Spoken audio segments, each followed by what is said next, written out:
where I have been involved into these cases, and mainly it is on focusing on the anesthesia part of it.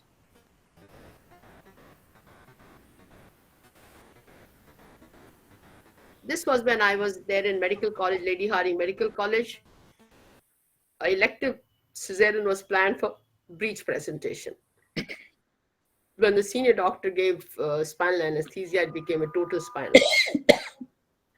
Now, what I did, because the fetal heart was okay, it was electively planned, and the fetal heart was still there, and we said we will defer this surgery for 2-3 days and let this patient recover.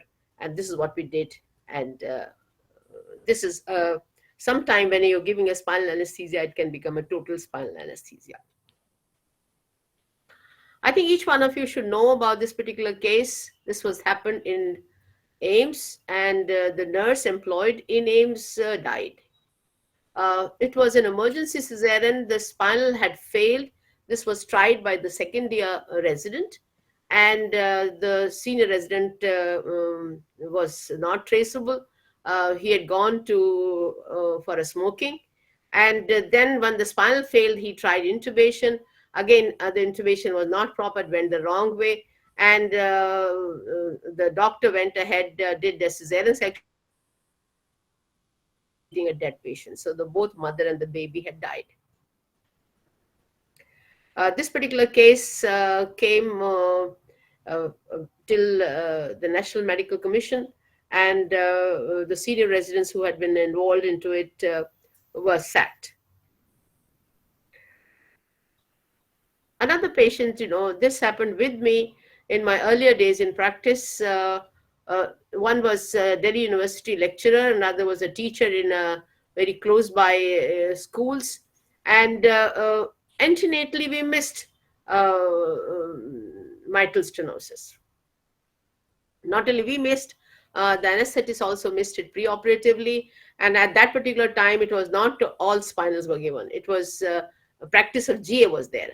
So once in such patients, what happens is the moment they are extubated after GA, they land up in pulmonary edema. I will say that kudos to the anesthetist, very senior anesthetist. He was there both the times when these cases happened, and the patients were saved. But this is one thing, the message must go that, doctor must examine and see that there was no evidence of mitral stenosis. Now we don't do GA anymore unless the spinal fails. You're not been able to do spinal. Now there were two cases of cardiomyopathy.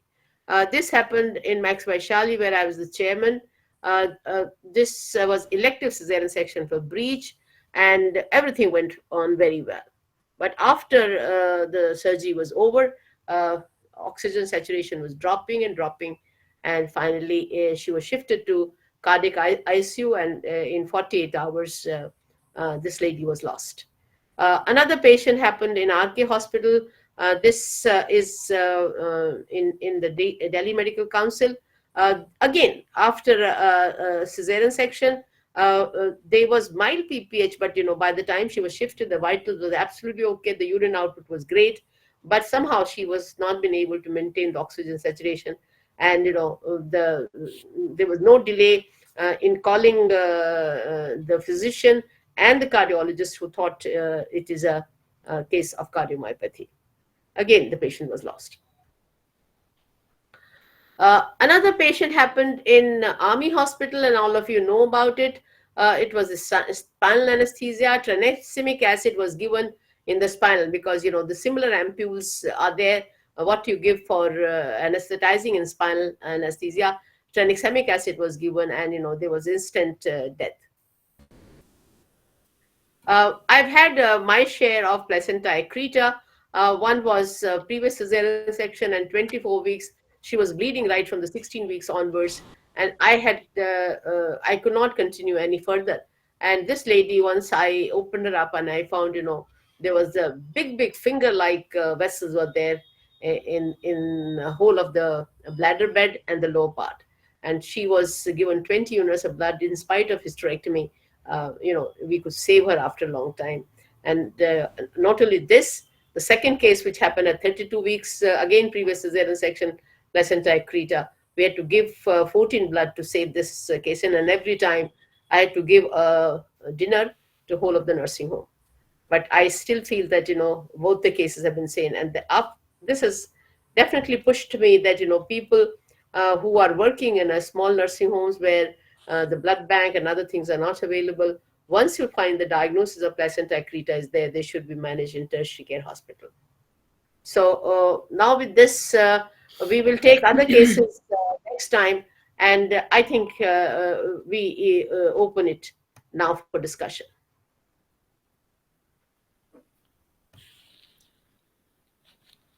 Yes. Thank you, ma'am.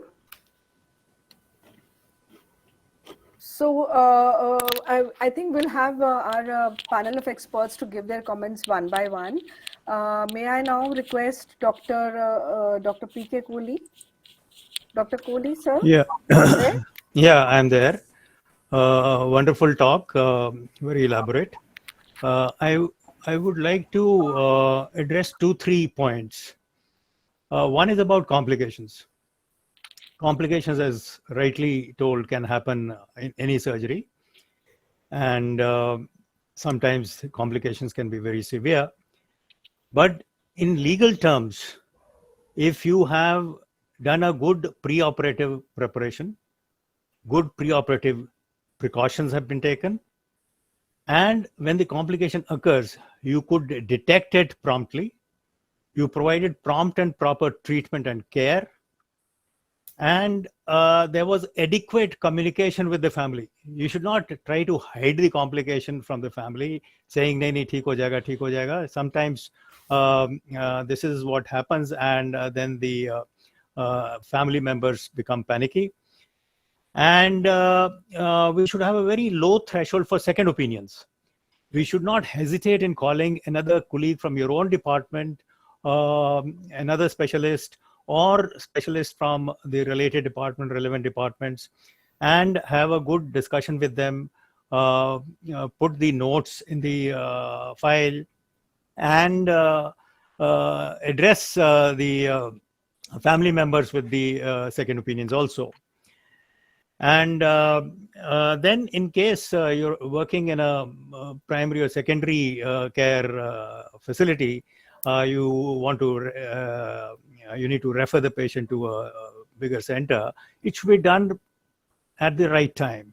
You should not wait till the patient collapses, or you should take a prompt decision, timely decision, and keep discussing with the family members, and then arrange the proper transfer to the other hospital.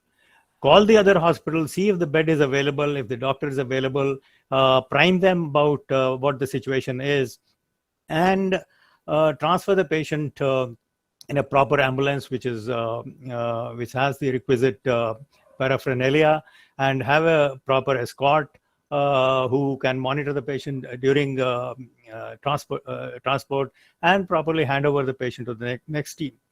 So if you have done all these things and you have documented these things, the courts know the complications can happen, and if the complication happened, you did what is required from you, and you will not be held negligent.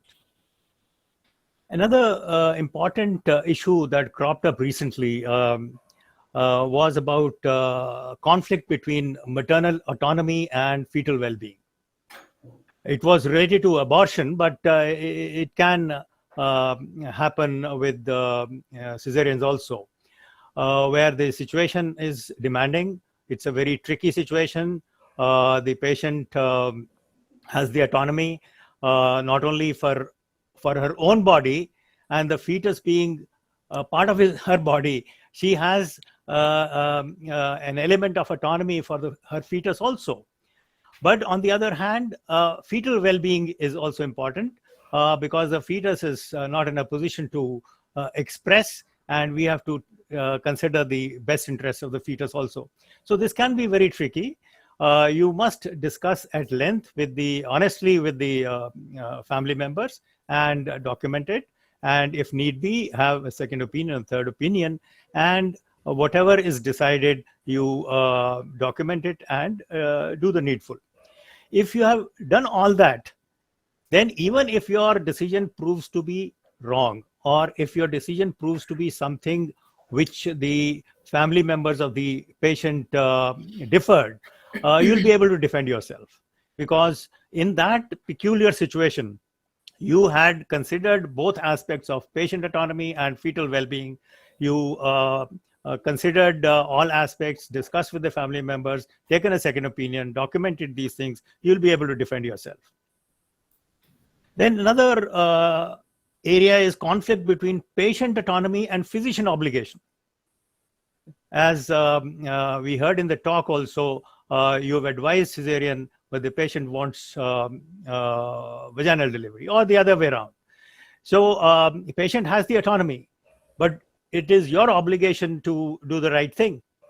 And this can be very difficult decision. You have nurtured the patient for 9 months, and at the last minute, you have a difference of opinion with the patient, and you are in a fix what to do. Again, discuss at length the pros and cons of both the options with the patient and the family members, and if need be, have a second opinion. Maybe opinion of an expert from your own hospital, or an expert of their own choice, the patient's choice. You can call them and or have a video conferencing if they are not able to come, and have a discussion and document it. And again, even if your decision ultimately proves to be something different from what the family members thought, and they went into litigation, you'll be able to defend yourself. So these were some of the areas which are, tricky, and time has come for us to ponder on these things so that we are able to defend ourselves in courts. Thank you. Thank you very much, Dr. Kohli. I think those was a wonderful points that you brought across, those gray zones, which we all find in practice relating to the cesarean sections. May I now have Dr. Gaurav Agarwal's comments, please? Yeah, thank you, Dr. Leena. So it's regarding two gray areas, that we commonly encounter. And one is regarding the transfer of the patient in the emergency, and the second is regarding blood transfusion. So regarding transfer, I had a case very recently where the gynecologist needed to transfer the patient after the LSCS didn't had some complication, and the patient wanted to go to another place. So what they did was they ordered for the ambulance, but by the time the hospital's ambulance was arriving, the patient party said, we'll get our own ambulance. So during that process, they lost around 45 minutes. Patient deteriorated. By the time the patient went in the ambulance of the attendants, the patient was lost. So the point here is that whatever we are doing, see, when we asked the gynecologist, why did you not document everything? He said कि it was all in good faith, कि हमारी गाड़ी नहीं आई तो क्या हुआ, उनकी गाड़ी आ गई. But then that went against the gynecologist. So point here is that whatever we are doing normally, we are doing all in good faith and for the patient's benefit. But had we documented that point that yes, we had ordered for the ambulance at so and so time, and we had taken a screenshot of the ambulance, that call when it was made to the ambulance driver, because everything was done was for the patient's benefit, and it was done rightly, but it was not documented. So the point here is that we must document each and everything, each and every act that we are carrying out during the management of the case. In the second case, totally different one. So the doctor ordered for the ambulance. The regular ambulance driver did not arrive at all. So obviously the patient deteriorated further. So one should have a backup plan, in small hospitals and nursing homes, when one is not available in time, and document everything that due to whatever reasons could not make it, second one was called, should always have a backup, So this was my recent experiences with the two cases. Regarding blood transfusion, yes, there was already a discussion going on in the chat box. So I would always recommend that we should always keep a unit at least, or whatever, as per the patient's condition, ready, because this is a gray area. Not obviously, most of the hospitals cannot afford to have a blood bank. It is not practical. It is not even required as per regulations. But it takes inordinately long time for the blood to arrive. So we must, it's not that we have to wait and give colloids and whatever to take care of the time and all, but we must always order it beforehand and keep a unit ready. If it's not utilized, okay, it can always go back to the blood bank. But this gray area has to be covered by all the treating surgeons. So this was from my end. Thank you, Dr. Leena. Can I just say a word, Dr. Gaurav? When we were Yeah. talking about the blood, what happens is if you don't have a blood bank and you ask for grouping cost matching, as long as you have only asked for grouping cost matching, but supposing you are planning and they issue that blood, the blood banks, especially the outside blood banks, do not take back that blood. So it is like, yeah, so what happens, like I face this, but now right now I don't, because my hospital has its viable and very vibrant blood bank. But for most gynecologists, even working in good hospitals, you find that there is a backup, but eventually if you get that blood released and it is not utilized, it cannot be sent back to the blood bank. So you feel extremely bad, especially because there is a lot of wastage of the blood. So storage facilities, if they are not there in certain hospitals, that becomes a big problem in obstetrics. That is Dr. Lee, something. So for discussion's sake, what is the solution? I mean, how do we cope with this issue? Because this comes up with everybody, I guess. Yes, yes. Sir, I think I will take up this particular thing. Yes, ma'am. Now it has come Yes. time back again, and once it goes to the DMC or whether it goes to the NMC, I feel what I have resolved is that the blood must be cross-matched. And if you feel you should keep one of the relatives there, right there, and once the person gives a ring, he just moves and brings it back, brings to you. So I think this particular thing should be there, and once in a while, if there is a wastage of blood, to save your life, you should really not bother about it. Secondly, is that I have come to a conclusion that during the later part of the pregnancy, there should be one session dedicated where you can tell about the labor problems.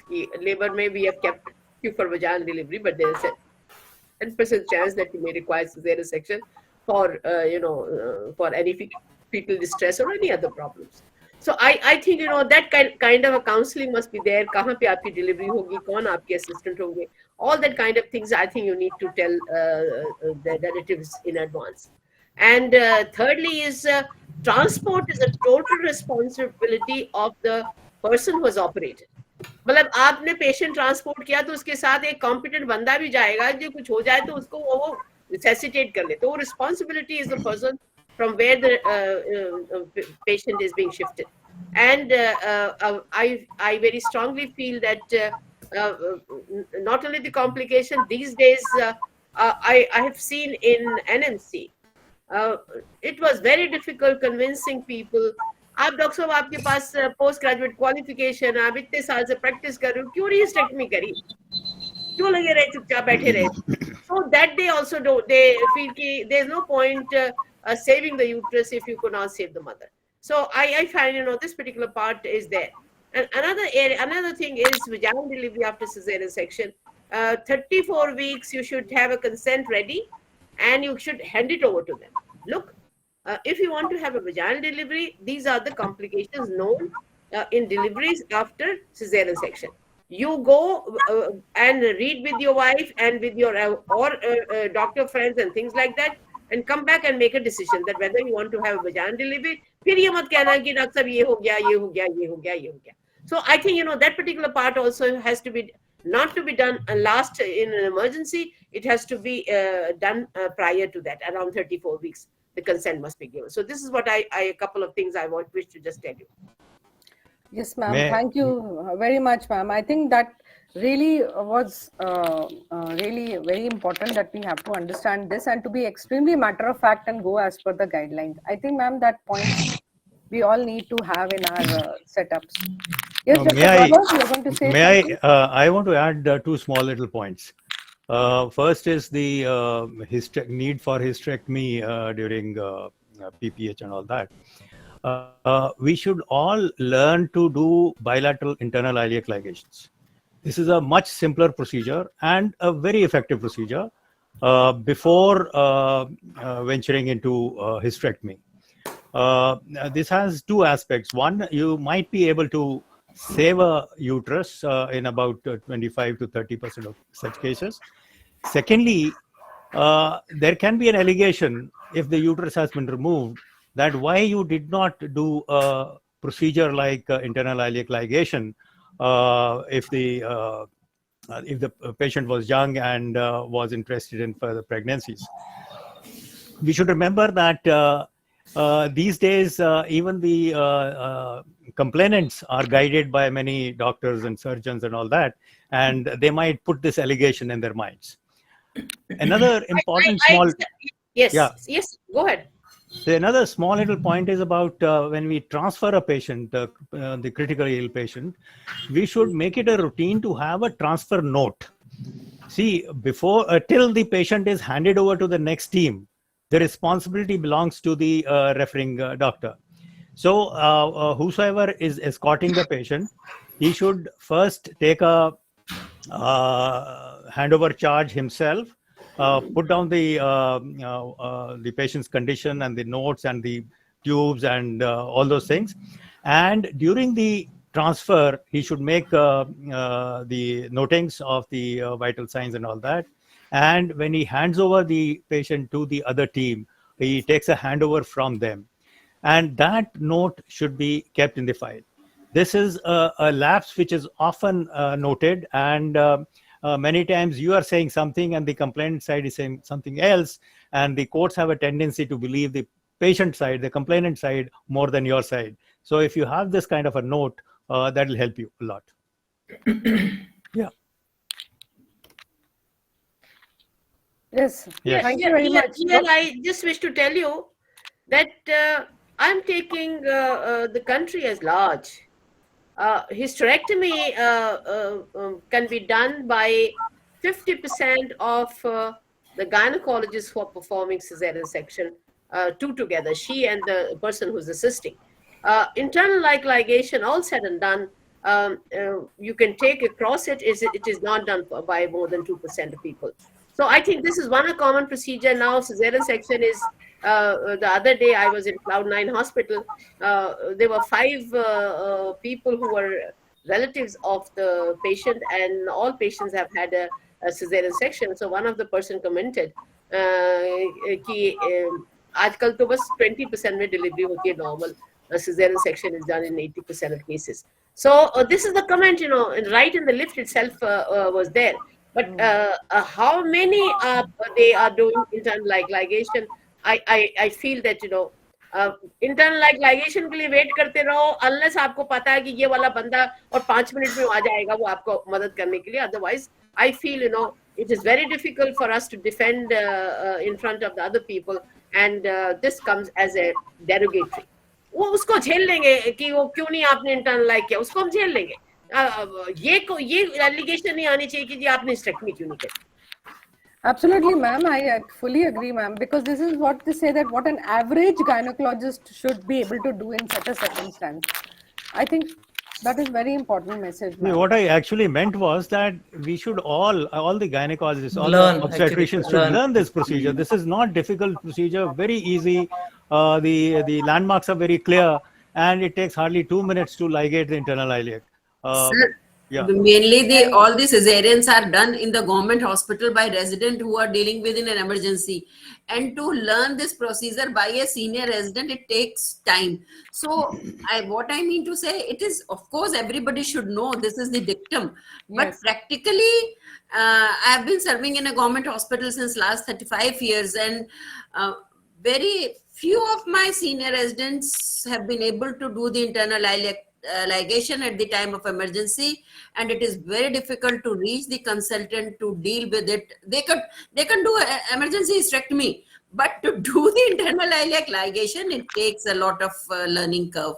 So, anyways, you So are here I wish to tell you is that, I don't want to wash the dirty linen of gynecology in front of all of you who are not belonging to gynecologists.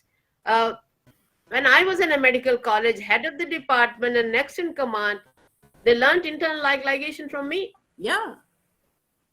Doctor And इतने आसान yes. नहीं है. Even in that days and even in present days, because surgical skill is something which you need to learn. over a period And of time. आजकल तो doctor साहब cesarean in government hospitals, all cesareans are being done by senior residents only. Anyways, I think Dr. Yes, Lina, Dr. yeah, Dr. I would Sangeeta, like- can we have your expert I comments? would like to add the comment Yeah. on defensive cesarean, as Dr.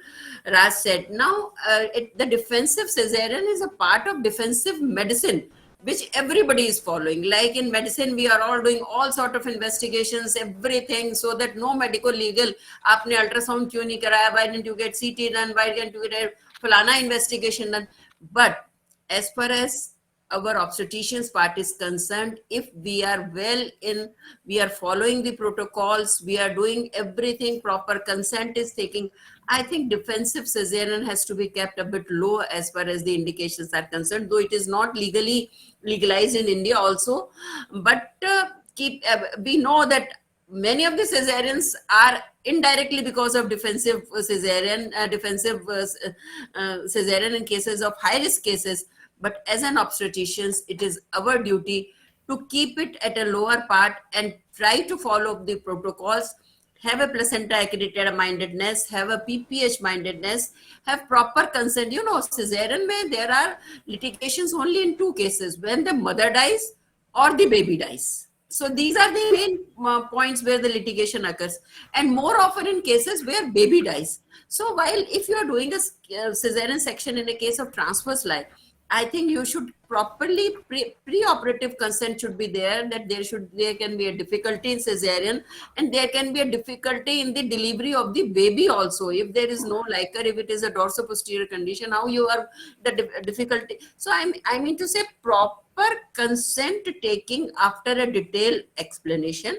And as Madam Jain said, that antenatal counseling at 34 weeks about the pros and cons of vaginal delivery as well as cesarean, it has to be dealt in detail with the patient, because देखिए problem is of the patient, हम तो उसको deal ही कर रहे हैं. So if we don't, why there is no need to छिपाओ anything. What is patient is suffering, and she has to suffer, and the family has to do the things for it. So I think and very well it is means in government also is talking about birth preparedness, means that you have to be prepared for your birth. So why can't we persons who are in practice, they should totally motivate the patient that these can be, they totally make them knowledgeable about the complications, requirement of the blood, requirement of transfer.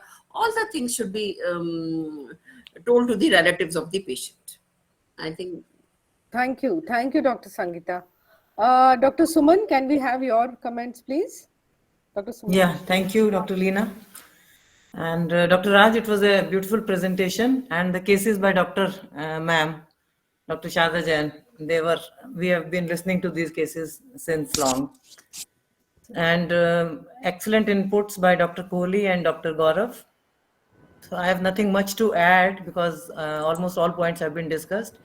And I agree with Dr. Kohli that we should not hesitate from taking a second opinion, even if it is a junior colleague working with you. And definitely, if the treatment needs a multi-speciality approach, we should invite the other specialties in time. And as far as the referral is concerned, you should either send the ambulance, and everything is very important. It should be arranged. It is the responsibility of the doctor who is treating. And you should send a qualified person with the patient, or you should yourself go, so that you can explain to the tertiary care center where you're referring the patient, and the patient is taken up properly in time. Because if you send it with somebody and something happens in between, then you are supposed to be responsible for that negative outcome. Thank you, And Dr. Suman. defensive Yeah. cesarean, actually, as far as I'm concerned, I never tell the patient that you will go for a normal delivery or a cesarean. It is a safe delivery. I just use the single word, safe delivery. It has to be safe for both mother and baby. If everything goes well, it is a vaginal delivery. Normal delivery word use nahi karti main. It is a vaginal delivery, and if there is any compromise anywhere, it is immediate cesarean. And regarding the arrangement of blood, we can't waste, just like you said, we can't waste the blood, because once it is taken out of the blood bank, they never take it back. So I ensure, mostly, luckily, I am operating in hospitals where they have blood banks. So it is the availability of blood which has to be ensured, not the cross matching and everything. Right, Thank you. right. Thank you, Dr. Suman. Dr. Jharna, are you there? Can we have your comments, please? I'm there. Yeah, thank Yeah. you so much for the input. So much has been said. I work in a government hospital where if you have 30 laboring patients, 20 will be previous sections.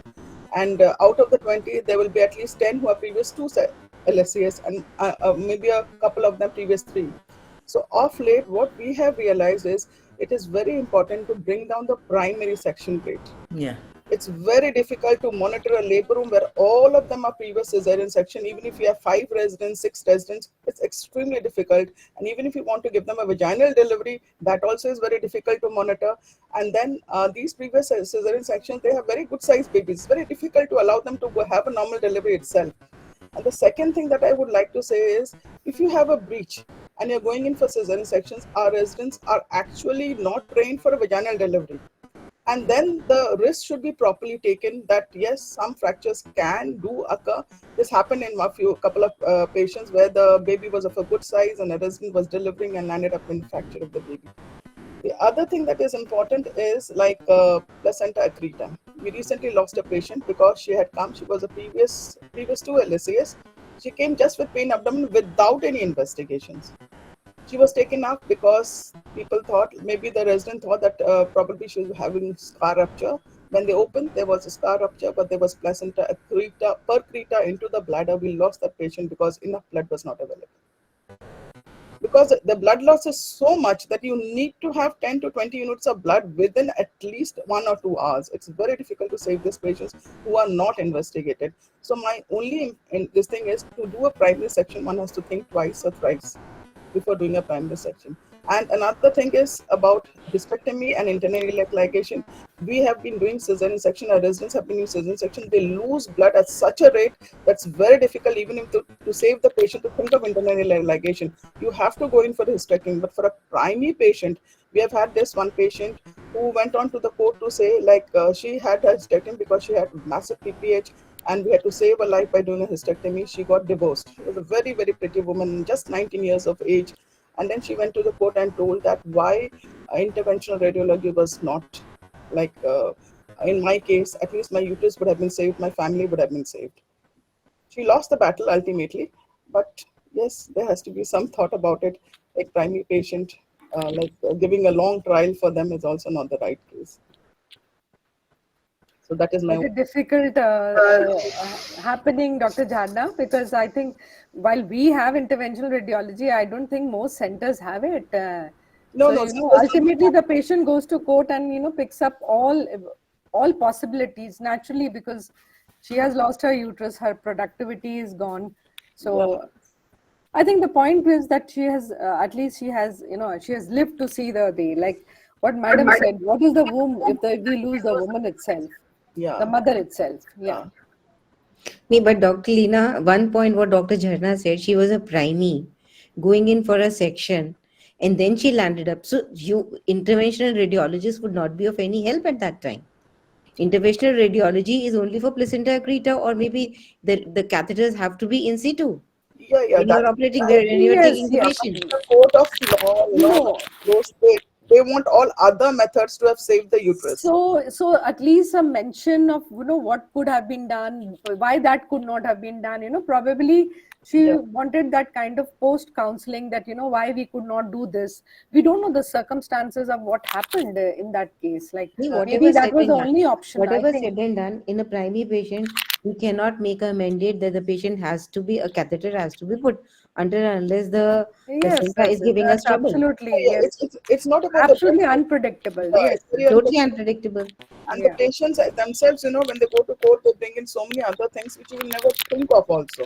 Exactly. So Exactly. I think our primary thing should be to save the life. If we have done that duty, at Right, least that's absolutely right. we will not be, in the court, at least we are there, we have saved the life of the patient. I think that is more important than anything else. Very important. Absolutely right. Yes. Because this per crita once, few we save, few we are not able to save because the residents open and they are all undiagnosed. So it's very difficult for a resident to think even what to do. And by the time she even thinks 15-20 minutes is gone and the patient is also collapsed. Very difficult. And recently Right. we had a case where we were having a planning, we thought of having a planning cesarean section, elective cesarean. Next day, the patient's platelet count was very less, I think 60,000. So the resident who was on duty planned to give a platelet transfusion and the patient had a massive reaction. We lost the mother within minutes of platelet transfusion. So we do not know what later on we discovered that females who give females are not supposed to give platelets. And there is a reaction in the patients in which platelets is transfused. Females, matlab, those who are mothers, those are Who are become, mothers? Yeah. they have a tri reaction. So these are many things which we lose patients, and later on when we discuss and we find out why we have lost the patient. So these are the issues there. Okay. A lot to think about. Thank you, Dr. Jharna. Dr. Archana Pathak, are you there? Can we have your inputs? Yeah. Yeah. Thank you, Dr. Leena. It was a wonderfully done talk with by Dr. Raj, and so many things have already been said. I would just say, in private practice, there are one or two gray areas, like not many people requesting you for a Murat cesarean, and mothers requesting you for a cesarean, and they don't want to go for a normal delivery. How do you go about it? These are two things which I really want to know. How do you put yourself into a safe zone and taking the patient's thing into mind? Because if you don't do, they will go to some other doctor who will, so it's something which you have to, do it kind of unwillingly in private practice, day in and day out. Can I say something? So I would like the Can I say opinion. something on this? Yes. Yes, Dr. Raj. Yes, ma'am. When it is on the maternal request, just to safeguard yourself from the litigation, you just have to see that there is at least one one indication for doing the elective cesarean. Whether it is Just write down oblique lie, कुछ तो लिखना ही you पड़ेगा. have to write poor Visa or vertex at brim, something like that. You have to write it. नहीं, पर लिख तो दिया, पर वो गलत है ना. But then you can't do it. You can't help it, doctor. You can't help it.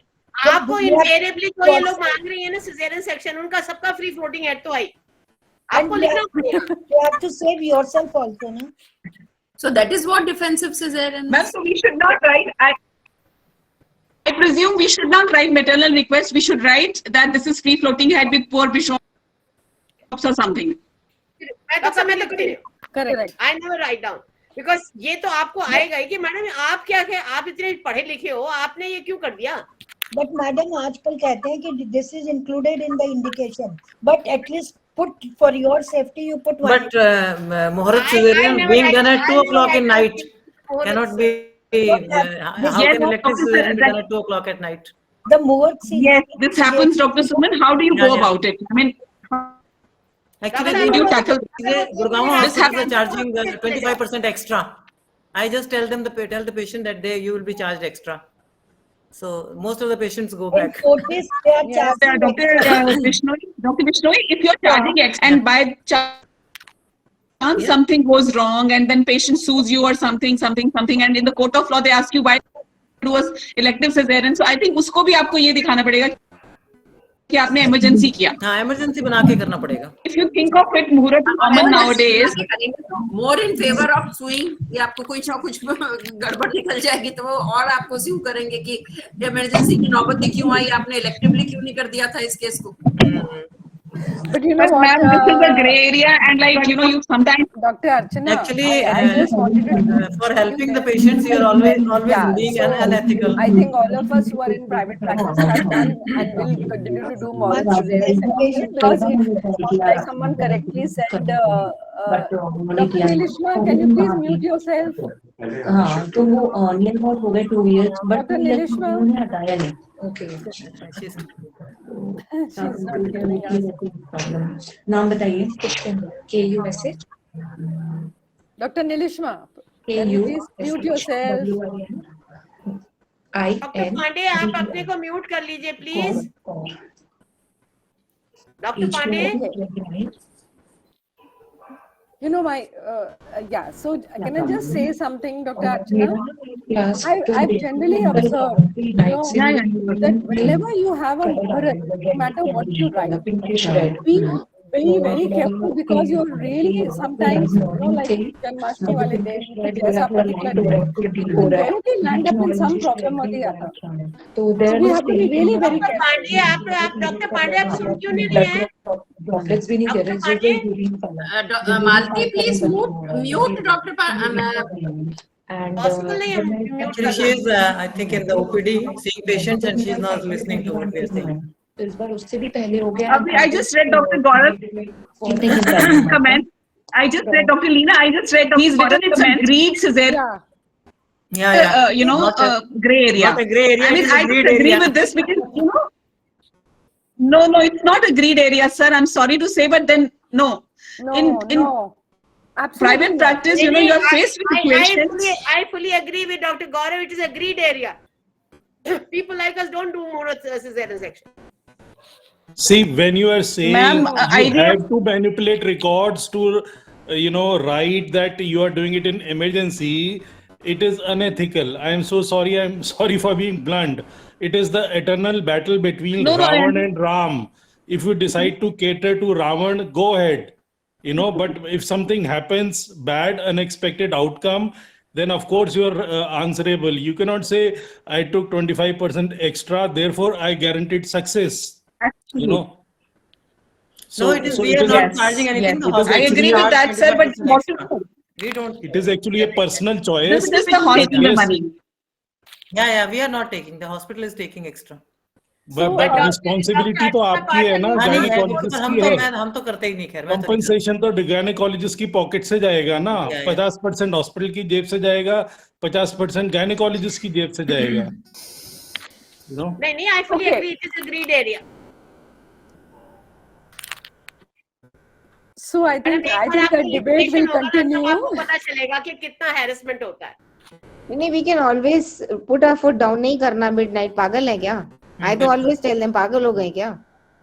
नहीं, वो तो midnight तो बिल्कुल ही नहीं करना, Dr. Vandana. But the point is, like, we can always tell them that, okay, let's take on a little better time. Many times they do that. They have 2-3, timings. And daytime वाला तो it's okay. One can always. Because some of them are highly precious pregnancies, and they have this spiritual thinking कि भाई इस time पर. I think as long as there is a communication between the patient and the gynecologist, one can work it out. But of course, normal ungodly hours में नहीं कर सकते. Ungodly hours नहीं, because you are actually not prepared for any complication, PPH, anything can happen. And invariably, what I have observed is when you do this kind of a thing, invariably something or the other happens. You suddenly find a surprise meconium is happening. You're doing an elective section. So actually, we have to be very prepared, and we have to tell them and discuss with the patient, and not 100% agree with them. But yes, all timings we should not do elective section. There's no doubt about it. Absolutely. Yeah. I think can we have some any other comments from? I think we have covered up. If anybody else would like some comments towards the end, we would welcome it before we. So, recently I had a patient. Yes, Dr. Vandana. Recently I had a patient who was having frank fetal distress, and I observed for 2 hours. That was also wrong. But then I told the relatives that this is not to be done, and we can't wait. So the father of the girl says कि तो अल्लाह की मर्जी, आप कौन है? अगर उसकी जिंदगी इतनी थी, मैंने कहा भाई तुम ले जाओ इसको यहाँ से, इसके साथ तो हम रुक ही नहीं सकते. अल्लाह ने कहती आप कौन है? उसको जिंदगी देने वाले। मैंने कहा बिल्कुल भी नहीं है। So these are the things ना, patient put you under stress and they say हम मौलवी हैं और हम spiritual head हैं अपने religion के, so we have this belief. So it's very difficult. It's very, very difficult in such situations. Yes, Dr. Vanna, and I think we have to be very strong, in Yes. our approach also. And like you have seen, everybody becomes an obstetrician, gynecologist in the family when the patient is in labor in your labor room under your care. So definitely we have to be strong in what we communicate. So Yes. that so We have to we follow are the protocols. and we have to follow the documentation. protocols. Yeah. Absolutely. Protocols, documentation strong, and counseling and consent. Yeah, Right. we have one somebody. Dr. Madhulika has raised a hand. Dr. Madhulika, can we have your input before we Dr. move Gaurav to also Dr. is Gaurav? there. Dr. Gaurav also raised her Yeah, hand. Dr. Madhulika first, and then Dr. Gaurav, we would have his comments. Yes, Dr. Madhulika, please. She's not unmuting herself. Let Dr. Gaurav go Madhulika. ahead. Let Dr. Gaurav go ahead. Yes, Dr. Gaurav. So just a small input. See, what happened in a recent case of Meenu Vaid versus Mulchand Hospital in August 23, almost 5.5 lakh compensation was granted on the fact that there was a discrepancy between the reply to the legal notice and the written statement. So this is a learning that, what commonly happens is that we have a indemnity insurance provider company who is also providing services. So we take the reply to the prepare a reply to the legal notice and give it to the complainant. And after some time, when the case goes to the court, we prepare the written statement.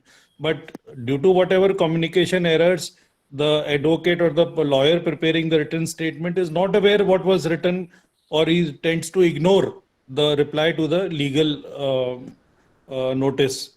So the learning is that we must be very sure, because case तो हमारा है ना, चाहे lawyer है, कोई भी person draft कर रहा है, we have to ensure that both are in resonance. Dr. Umar, I don't know if she's left. She must concur with this fact because I think she was part of the case. So it has to be, if we want to add anything, it is all right. But at least it should not contradict what is written in the legal notice. Very Because important. contradiction Yes. definitely goes against us. So sometimes, it is ultimately एक वो पुरानी कहावत है ना कि case lawyer advocate कोई नहीं जिताता है, केस हम खुद जिताते हैं अगर हमें जीतना होता है, हमारा अपना केस है. So we have to ensure that each and every word that is written in the written statement, it concurs or it is in line with what is written in the reply to the legal notice. So the I think this is a so the take-home first message. Yeah, so the first reply should be the reply. So take the whatever the first complaint or the first answer that you give, it should be like your legal reply. Exactly. Full That's and a very- fledged statement. Yes. That's a very important take-home message that you have given us. I Thank like you. to mention one thing. The first reply should not go without any advice, without any Legal opinion advice. of the medical. Yeah. The advocate, they don't know the medicine. Medical legal terms. So it is the medical legal Consultant. who Yeah. should guide him to the whoever, I've seen when many people take it very lightly कि legal notice का reply ही तो देना है यार, आगे कुछ नहीं होगा, देखा जाएगा. But if we have that mindset, if we never know, which case is going and which case is not going to the court. So we have to take it, whatever we are writing is might have the potential to go up to the level of Supreme Court. And it might be, at the first instance itself be enough to save our life. So with that mindset, if we go ahead, then we are going to have a very, very solid reply to the legal notice. Gaurav sir, how much information we can divulge in reply to an RTI about In reply to patient? an RTI. Yeah. See, if you are in the government setup, whatever is there on paper, you have to give in reply to the RTI. If private sector is not covered in most situations, it is not covered in the under the RTI Act. I don't know in what reference you are referring the question to. Except like MTP Act, it says that you cannot divulge the identity. All other medical facts we can tell in reply to RTI, sir? Yes, we have to mandatory tell. In fact, there has been a Yeah. very recent court judgment which says that, to protect the identity of the patient, you write the first letter. For example, if the patient is name starts with the G, so you write G, then put a cross or whatever, and Okay. that is enough to protect the identity of the patient. And you can give all of the details like, case sheet number, ID number, and whatever. And you have to write all the details that has been asked. The idea is that you stick to the question itself. Okay. Volunteer करने की जरूरत नहीं है, बहुत ही narrow as far as possible उसको narrow ही रखना चाहिए, whatever is asked in the question itself, because sometimes they have a particular intention with which they want the information for the MTP. So usko as narrow as possible. और yes, at the same time, अगर हमको लगता है कि वो इतना narrow हो जाएगा, it can be damaging to the patient, then we must give an explanation, or we must divulge other facts also to make it a balanced statement. It depends, all depends on situation, on the question asked, what is the matter actually. Okay. Thank you, sir. I think So RTI I, reply should be given only to the patient, not to any third person. If there is a family member seeking a reply, it should not be given, or he should get an authority letter from the patient herself. That yes, is what I so yes, wanted to say. yes. So if there's anybody who would like to make a comment, can we now wind up today's session? Yeah, just one more Anything question. else? Yes, Dr. Jhanna. Yeah, regarding this mock thing, one of our colleagues has actually been incriminated by it, and now the case is in the court. But what I wanted to say, it is always but it's a criminal negligence. It comes under criminal negligence. So for that, are you supposed to take an anticipatory bail, Dr. Gaurav? So yes, whatever legal, remedies provided as per law, one may go for it, but it very rarely. I've seen cases where imprisonment is held out, or criminal action is actually holded out to the accused party. But yes, whatever some states like UP, they do not have anticipatory bail provision. But yes, whatever provision remedies provided by law, we must go for it. But उससे पहले और भी बहुत कुछ होता है, law Dr. में Chandna, not only. Dr. Chandna, here I wish to just tell you. One patient came of accidental hemorrhage, was not putting out a urine for 5 days and it was stillbirth. And Dr. Jyoti, my colleague, took her up in theatre. And I was called. I told to Dr. Jyoti, itna complicated case leke kyun baith gaye? Anyway, the patient went into had a renal failure, and patient was absolutely all right. But because her kidney did not recover, and she died something like on 27th, 28th day. So those people in the night created a lot of ruckus. 200 people had collected together in Anand Hospital. They were breaking. So people asked me that, Dr. Jain, you should take your anticipatory bail. I went to the criminal lawyer. He says, you don't require it. You just don't require it. जब आपका होगा उसी time में 5 आपका कोई known person होना चाहिए और आधे घंटे में हम आपका बेल करा देंगे, तो आपको कोई जरूरत नहीं है anticipatory bail. See, let me clarify. The charge in criminal negligence, medical negligence, is under 304A, which is a bailable offense. Bailable offense. In a bailable offense, you get bail as a matter of right. Okay. It's not discretion of the court. You get as a matter of right. You can get it from the IO itself, the police itself. The station. Yeah. Okay. And the other thing is that in such cases, should it be always out of court settlement? I mean, is it preferable? You can't generalize. Let me be very frank with you. In the last 20 years, I've seen, neighborhood, the out of court settlement has been done for unexpected stillbirth. Large baby हो गया, stillbirth हो गया. तो वो तो थोड़ा सा रक्कस create करते हैं. अगर आपके पुराने पेशेंट होते हैं तो कोई 4-5 लोग, उनकी तरफ के 4-5 लोग, आपकी तरफ के 4-5 लोग मिलके आप उसको सेटलमेंट कर सकते हैं. पर any other case now people become very smart, आपसे पैसा भी ले लेंगे और आपको कोर्ट में भी डाल देंगे. तो इसलिए मेरा अपना सोचने का तरीका है, भाई कोर्ट में सेटल कर लेंगे.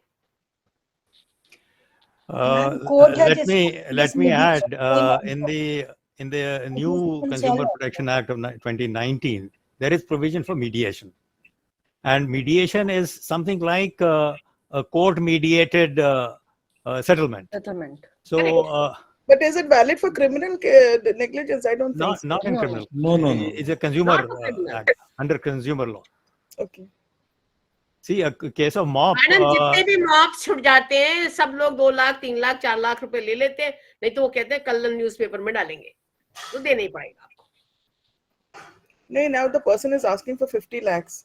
I tell you, उनसे कहना आप डॉक्टर साहब पेशेंट मर गई क्या?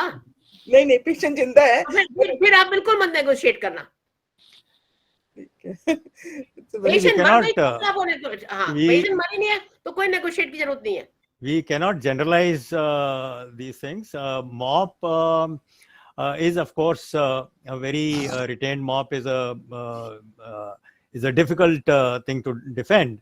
But there are instances. I know of 2 cases where we were able to defend the case, and the complaint was, dismissed. Doctor defend तो कर ही नहीं सकते, ये तो बिल्कुल एज ने कोई ये डिफेंसलेस है, पर जो भी है जो कोर्ट बोलेगा उस टाइम करेंगे डॉक्टर साहब. ये 50 लाख देने वाली तो बात नहीं है. नहीं, वो आई एग्री. सी, लेकिन लीगल डिफेंस भी कई केसेस में बनता है. Suppose in one of the cases, it was an emergency CS, which was done for acute fetal distress and APH.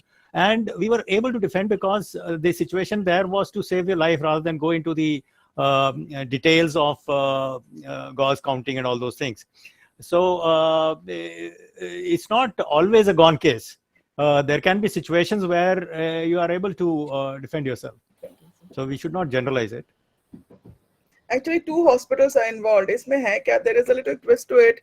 The patient was operated in our hospital, and it was operated by a PG, but was assisted by a senior. So she went on to the other table to assist another PG, and the gauge was left behind. Ultimately, the PG had closed the abdomen. And then this case landed up in another hospital, government hospital, where they took out the mop, but they did not inform the patient.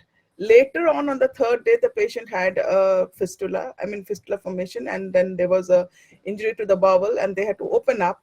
And when the second time they opened up, they told the patient, now the patient has gone to the court filing a case against our hospital, against that other hospital, that why didn't they disclose at the first instance only.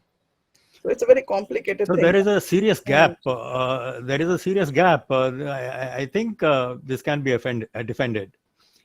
So there is no proof that things happened because of the mop. I don't know whether a preoperative CT scan was there. Was there any imaging evidence of the mop there? What are the documentation in the operating notes of the second hospital? At the second hospital, That's also important. Yeah, they have written in the notes, operating notes. Yeah. Not the second time, first time. First time they didn't write anything. But then there is no proof. There is no proof. There is no proof. Don't you think so, Dr. Kohli? Yeah, there's a fair chance to defend this case. There are a lot of gaps in the complaint. And a lot depends upon how the second hospital cooperates. You can have out-of-court settlement with the second hospital rather than with the patient. Okay. So I think I think this has opened up a Pandora's box. We can keep talking till 10:30, 11 o'clock, but I think we have to close this very, very interesting talk. So first of all, thank you very much, Dr. Raj, for this wonderful talk on the medical legal aspects of, what a gynecologist should know. And this, cesarean section is no doubt the most controversial, and it's a potential medical legal problem that we all should know, and prevention is always better than, facing litigation. A few points which I wanted to highlight, that is the time for delivery in fetal distress, half an hour, and for a non-distress, 75 minutes. I think we should all share it with our anesthesia colleagues so that everybody knows that when we give a call, they really have to be very proactive. They have to be quick to respond to our call, especially in multi-speciality hospitals. Thank you very much, Dr. Kohli, for those valuable comments that you gave. I think that also, made us think a lot about certain aspects of managing cesarean sections in our hospitals. Dr. Gaurav, again, thank you very much for giving your valuable comments. Dr. Thank Sangeeta you, ma'am. Gupta, Dr. Suman Bishnoi, very nice that you finally, you again joined Kanun Ki Batshala after a big gap. Dr. Jharna, as usual, you always give such interesting cases that, gets us to also think on those lines and the kind of problems which we all would face. And of course, Dr. Archana Pathak, who was also there with us today, and she also put up a very important point regarding the Muhurat cesareans. I think that is again a gray zone we have to consider. And Dr. Sangeeta was also giving her very important comments. I think that was also something which we all, could take some messages home to. And finally, those cases which Dr. Sharda ma'am has mentioned, I think those was something which took us all back to the times when we all had faced some problem. And, for every case that has come to light, there were probably many which did not actually lead to any potential litigation, but they had a huge potential to become medical legal cases for all of us.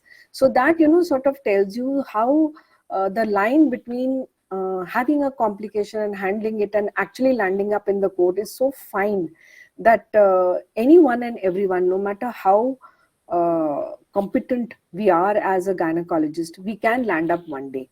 So we learn from the experiences, we learn from the case presentations, we learn from the kind of discussions that we had today. And thank you, Dr. Sharda Jain ma'am, for bringing this wonderful platform that we also enthusiastically like to participate, because I feel this is the most important thing that, we, especially in the private hospitals, we face. And for all of us, I think in some way or the other, whether they are heading departments or they are senior consultants or they are in a private hospital or they are in smaller nursing homes with, lesser facilities. So this was a wonderful learning experience. So thank you so very much for joining in. And with that, a very good night to all of you. Thank you so much. Namaskar. Great. Thank you, everybody. Thank you, ma'am. Thank you. Good night. Good night.